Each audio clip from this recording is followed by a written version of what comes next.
जय सिया राम। सब सुख लहे तुम्हारी सरना, तुम रक्षक काहू को डरना। हनुमान जी पे हमारी अगर अटूट श्रद्धा हो, हम उनका पाठ करें, कुछ उपायों को करें, कुछ नियमों को करें, तो निश्चित तौर पे हमारे जीवन में परिवर्तन आता है और उन संकटों का निवारण हो जाता है। मेरे पास प्रतिदिन कुछ लोग लिख करके भेजते हैं। एक तो महाराष्ट्र के रहने वाले भक्त हैं कुलकर्णी जी, उन्होंने मेल किया और उन्होंने लिखा है कि हनुमान चालीसा का संपुटित पाठ का क्या महत्व है, और उन्होंने पूरा संपुटित करके मेरे पास भेजा है और आग्रह किया कि भक्तों को बताएं। लेकिन हमने उनसे आग्रह किया है कि आप स्वयं अपने मुख से कहें तो ज़्यादा अच्छा रहेगा, इसलिए किसी माध्यम से हम उन्हें जोड़ेंगे और उसके बाद हम चाहेंगे कि उनके मुख से ही सभी भक्त सुने, इसलिए हमने उनको लिख करके भेजा है। कुलकर्णी जी, अगर आप सुन रहे हों तो आप व्हाट्सएप देखें और आप मुझे जवाब दें। उसके बाद हम आपके साथ एक सेशन में बैठेंगे और उसके बाद बातचीत करेंगे। एक और अपना अनुभव साझा किया है, इनका नाम आर्यन जी है, आर्यन कुमार। ये आर्यन कुमार जी ने मेल किया है, इन्होंने अपने जीवन का अनुभव इन्होंने बताया है। कहाँ के रहने वाले हैं आपने स्पष्ट नहीं लिखा है। आपने लिखा है कि मेरा नाम आर्यन कुमार है।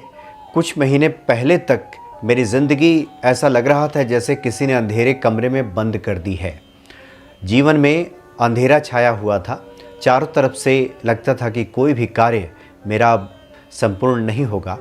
ज़िंदगी में हर प्रकार की परेशानी थी। मेरी नौकरी भी चली गई थी और जिसकी वजह से हमने जीवन चलाने के लिए कर्ज ले लिया था। और कर्ज हमने, चूँकि इन्होंने निजी जो कर्ज देने वाले लोग होते हैं व्यक्तिगत तौर पे, यानी बैंक से नहीं लिया था, किसी व्यक्ति से लिया था, और वो लोग लगातार परेशान कर रहे थे। और इनका कहना है कि मैं खुद भी समझ नहीं पा रहा था कि मैं कहाँ गलत हो रहा हूँ। और जिस दोस्त ने मुझे भाइयों से बढ़कर माना था, उसी ने मेरी बुराई करके मेरी नौकरी तोड़वा दी थी। नौकरी छूट गई थी इनकी। उस दिन मुझे पहली बार महसूस हुआ कि मैं सच में बिल्कुल अकेला पड़ गया हूँ। उस रात मैंने आसमान की तरफ देखा और कहा कि भगवान, अगर कहीं आप हैं तो बस एक बार मदद कर दीजिए, बस एक बार। इन्होंने प्रार्थना की और तभी मेरे जीवन में एक अजीब मोड़ आया। वो कहते हैं कि अगली सुबह मैं थका हारा हनुमान जी के मंदिर में गया, और चूँकि मैंने वीडियोस के माध्यम से ही महिमा हनुमान जी की जानी थी और मुझे लगा था कि हनुमान जी के ही दर्शन से सब कार्य मेरा पूरा हो सकता है, तो मैं हनुमान जी के मंदिर में गया और पता नहीं क्यों कदम अपने आप फिर अंदर चला गया। वो अंदर चले गए दर्शन के लिए। वहीं एक बुज़ुर्ग पुजारी जी बैठे हुए थे और उन्होंने मुझे देखते ही कहा कि बेटा, तुमसे कोई भारी नज़र उतरी है। ये उनके शब्द हैं कि बेटा, तुमसे कोई भारी नज़र उतरी है। अब इसका क्या अर्थ हुआ यह स्पष्ट नहीं हो रहा है। कि हो सकता है कि पंडित जी ने कहा कि आप पे कोई बहुत बुरी नज़र लगी है, इस तरह की। हनुमान जी तुम्हें बुला रहे हैं, ऐसा पुजारी जी ने कहा। तो लिखते हैं आर्यन जी कि मैं चौंक गया। मैंने तो किसी से अपनी परेशानी बताई भी नहीं थी।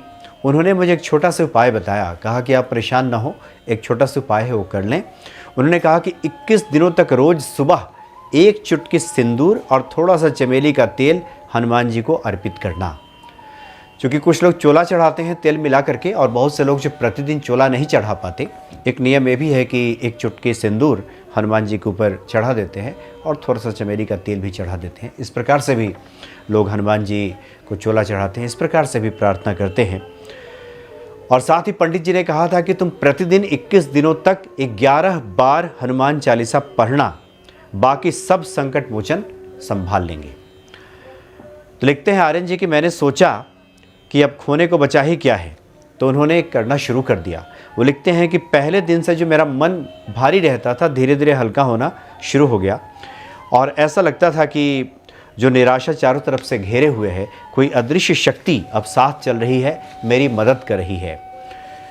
और कहते हैं कि 11 दिन जैसे ही उन्होंने किया तो 12वें दिन अचानक हालात बदलने लगे और फिर एक मोड़ आया जीवन में। 21 दिन के बाद कहते हैं कि 12वें दिन से हालात सुधरने लगे, लेकिन 21वें दिन ठीक सुबह मुझे एक नंबर से कॉल आया और लिखते हैं कि वो एक बड़ी कंपनी थी। दरअसल मैंने जहाँ तहाँ आवेदन दिया था और बार बार कॉल करने के बाद भी वो कंपनी वाले मुझे बुला नहीं रहे थे। लेकिन उस दिन मेरे पास स्वयं कॉल आया, इंटरव्यू के बाद इंटरव्यू के लिए मेरे पास कॉल आया और इस बार मैं इंटरव्यू देने गया और मेरा सिलेक्शन हो गया, मेरी नौकरी लग गई।